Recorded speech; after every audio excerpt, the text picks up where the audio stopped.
Welcome back. Well, right now our guest is Hank Evers, and he is here to tell us about a great exhibition that is coming to, well, the city of Orange. But really, we're going to give you some background here first. And I know many of you probably grew up. You remember Reverend Robert Schuller, and you remember that wonderful, what it was called at one time when he built the Crystal Cathedral and the whole history behind that. Well, this is the area that we're talking about, the Cathedral Cultural Center that has just grown over the years. Hank, welcome. Thank you, It's Ken. a pleasure having you here today. Oh, you have no idea what a pleasure it is for me to be here. This is so exciting. This is an exciting year for us. Christ Cathedral is an amazing opportunity to bring people together in the community for religious purposes, but for really some wonderful cultural education, if you would, as well. And we're going to talk a little bit about Michelangelo's Sistine Chapel exhibition. Yeah. But first, you know, this year we actually will be dedicating Christ Cathedral. It's been years that we have been developing, you know, going through the restoration process to take what was, call it a slightly used cathedral, Crystal Cathedral, right. and converting it to a Catholic cathedral. It's taken a lot of time and a lot of money, but we've gone through that process, and I must say that it's absolutely stunning to see what's happened. When the viewers look this is great, the history here. Well, yeah. This is really, really great. You know, we're seeing here the origin of the Crystal Cathedral, which was on the upper left. You see Reverend Schuller at the Orange Drive-In Theater. Yeah. So, you know, that's how he really got his start. But then he moved to the campus in Garden Grove. And on the upper right, you can see the Arboretum. It's from the Arboretum that he could actually preach from the parapet to the cars in the parking lot with the speakers attached to the windows. Inside the Arboretum, they could sit 1,000 people. Excuse me, I misspoke. Sure. I said the city of Orange. It is Garden Grove. That's fine. But you know, we're right on the border, literally. Right. You could throw I love this photo here. It's classic. Yeah. It really is classic. And that's where the Hour of Power started 49 years ago, the fourth longest running television series. And it actually was aired in 156 countries. So the Crystal Cathedral is a global icon. Yeah. And now, you know, as Christ Cathedral, bottom right-hand side, you can see the magnificence, the beauty of 3 of the 7 buildings on that 35 acres. It really just is amazing. The actual cathedral, it remains unchanged. That is to say, the structure outside, 11,000 windows. And I remember when that was built. Yeah, it's amazing. Back in 1980. Yeah.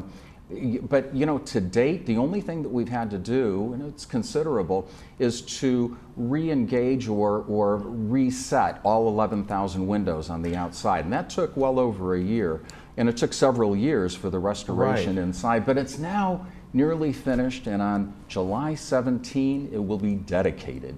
That means that the public will be welcome into the cathedral for Sunday Masses right after that, which is really terrific. You know, today we have 13,000 people that attend Mass on campus in the Arboretum every weekend. And this has really become more of a campus. Oh my gosh, I mean, you look at the origin here, of course, but it's grown. And I think I don't know back then, but I thought I heard the Reverend Schuller sometimes refer to it as a campus, but it's really become that, right? It clearly has. Yeah, there are, like I say, 7 buildings, but one of them, the tower, and you can see that on the bottom left-hand side, the structure going up on the right of that picture. Yeah.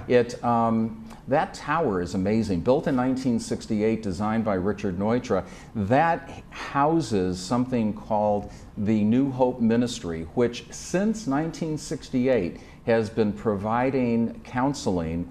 It was the original 1-800-suicide hotline, and it's been active since 1968 and is today functioning very well. And operated by Catholic Charities of Orange County. So it's really amazing. And the other thing, in the center, you can see Bishop Sheen. Yes, now, tell us that's about that. Great. Oh my gosh. Some people really consider the acquisition of this campus through bankruptcy.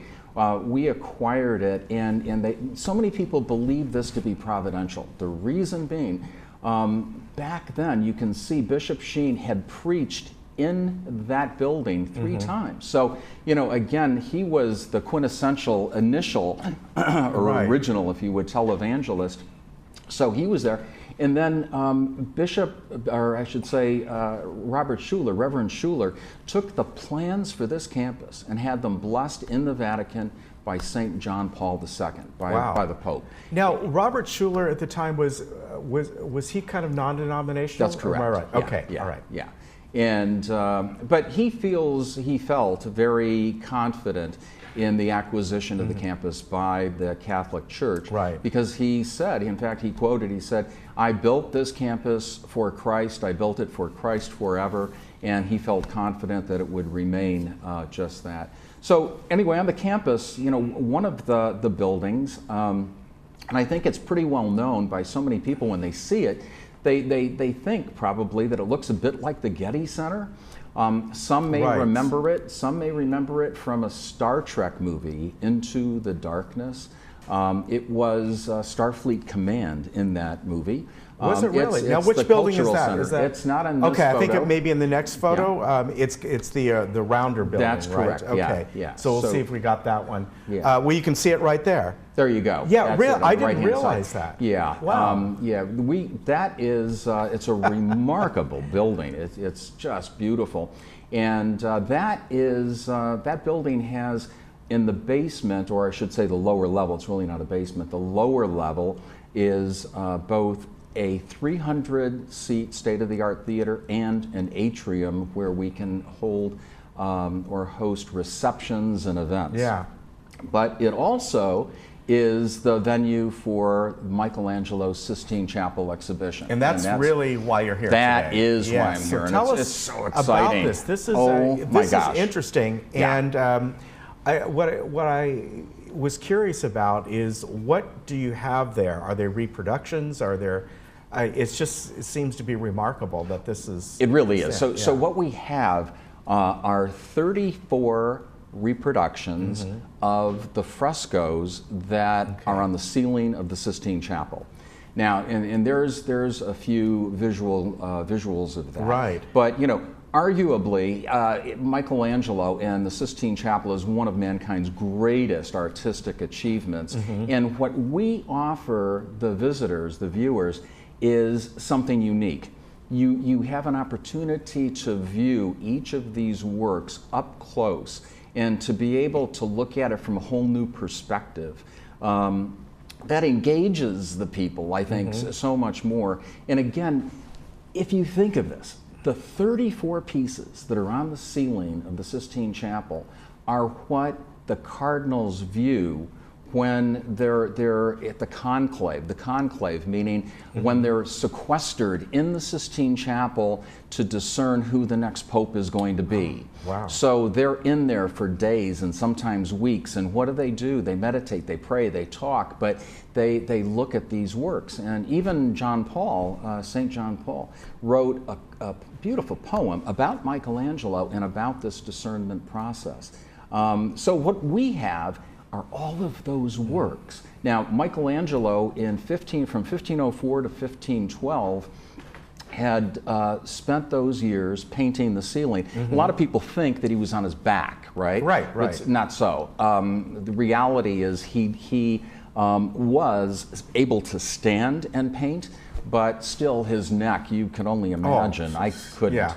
So these are frescoes. So instead of just paint, what he's using is kind of a lime plaster with a water-based pigment. Right. And he had to do this close up, never having an opportunity to back up and see his work. Yeah. But they are clearly magnificent. Now, I understand that the actual Sistine Chapel, several years ago, they were able to go in and restore everything. Yes. There was obviously, all kinds of deterioration and cracks in the colors, and That's I right. know there's a little bit of when that happened, there was a little bit of controversy because people were going, well, should they bring back these vibrant colors? Was that how it really was? You know, no photographs back then. Right, sure. But you know, they, from what I've seen, you know, obviously they did the excellent work, and they needed to do that. Because well, Ken, you know, they started that process in 1980, and it took them until 1999 to complete it.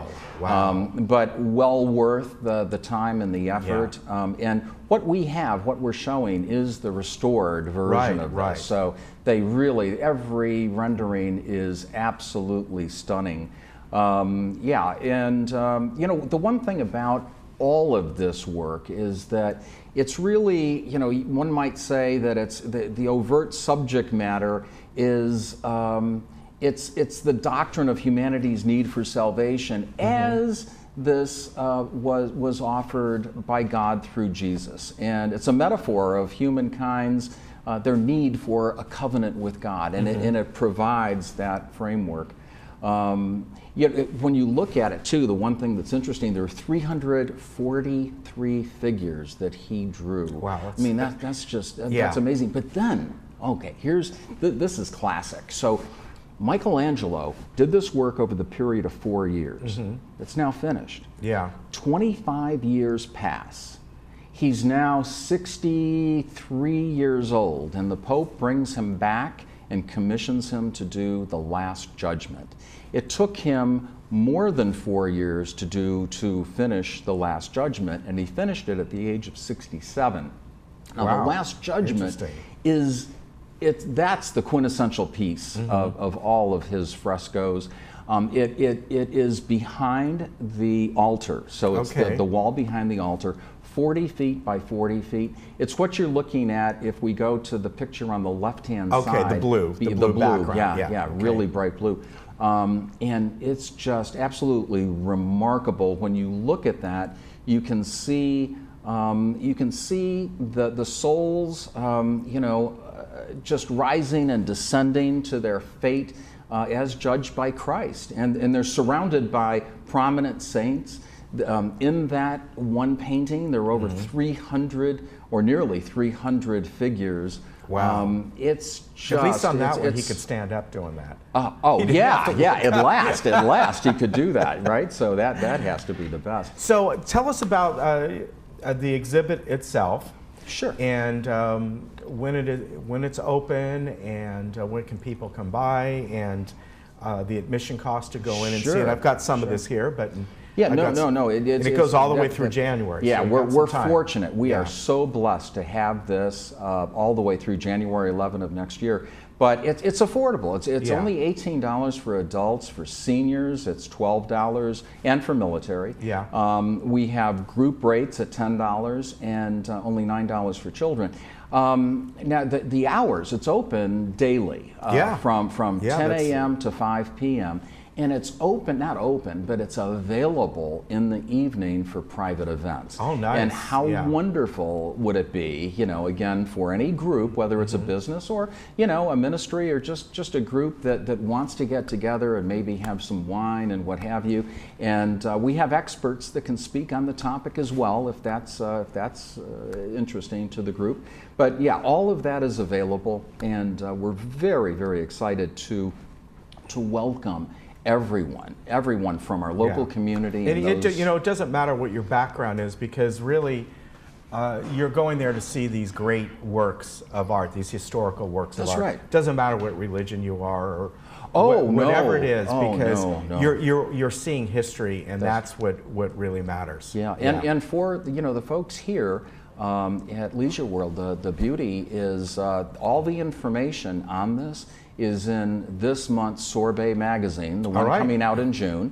And if they want more information, all they have to do is go to SistineExhibit.com. Okay, and very easy. They can even buy tickets online, but you don't have to buy tickets online. You can buy them right there. Okay, that's what I was going to ask you. That's important. You can just show up. Just show up and buy your tickets, no problem at all. All right. And check out the campus. We welcome everyone to that campus. So many people from across the globe are familiar with it because, like I say, it's somewhat of an icon. And most people are really familiar with that Tower of Hope and the Yes, 90-foot yeah. cross on top, because you see it every time you drive north and south on the 5, you know, Right. up there by Disneyland. So, Yeah, and I yeah. remember I was telling Hank the first time I went there, I had moved down from the Bay Area, and we went over there because we heard about it. And Yeah. so there's this place, there's a drive-in church, we got to check this out. And so we went over there, and you know, back then you could just drive right up. Nothing was Sure. going on at the time, Yeah. but I'll never forget that. But you know, you're not only going to go there and see the great works of Michelangelo, but really the area itself there is just remarkable Orange County history there. Oh, it is. Yeah. It truly is. Yeah. Well, Hank, I want to thank you for coming on today. Ken, thank you And for having me. I think this is a great thing. People got all the way through January to go and see it, but it started in April. But go up there when you can and to enjoy this. The fact that it's open every day, you know, you don't have to worry about crowds or anything like that. So, Not at all. Not Yeah. at all. And just that they can see the splendor of the campus Yeah. now that it's been reworked. It's All right. really quite beautiful. Ken, thank you again. Thank you very much, sir. All the best. Pleasure to have you on, and we'll be right back.